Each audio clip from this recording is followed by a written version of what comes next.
Ground floor வந்து சதுரடிக்கு 1434 ரூபா. Ground ஃப்ளோர்னால் என்ன? பேஸ்மெண்ட் ஃபினிஷிங்கில் இருந்து, அதாவது பேஸ்மெண்ட் லெவல் இருக்குது இல்லையா, அந்த பேஸ்மெண்ட் லெவல்லேருந்து அடுத்த அதாவது அந்த ரூஃப் கம்ப்ளீட் ஆகுது பாருங்கள், கிரவுண்ட் ஃப்ளோர். அந்த கிரவுண்ட் ஃப்ளோர் ரூஃப் கம்ப்ளீஷன் வரைக்கும் ஒரு சதுரடிக்கு 1434 ரூபா நமக்கு தேவை. அது இல்லாமல் பேஸ்மெண்ட் வரைக்கும் சதுரடிக்கு 557 ரூபா தேவை.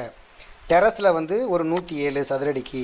ஸோ மொத்தமாக நம்ம பார்க்கும் பொழுது basement, ground floor, terrace floor எல்லாத்தையும் வந்து ஒரு ப்ராப்பராக கம்ப்ளீட் பண்ணணும்.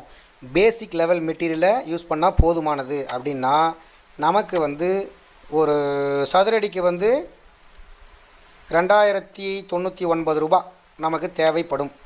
சரிங்களா? இந்த 2099ங்கிறது ஒரு சதுரடிக்கான 1000 ஒரு சதுரடிக்கான விலை. 1000 சதுரடி வீடு கட்டுறீங்க அப்படின்னா ஒரு சதுரடிக்கு 2000 ரூபா.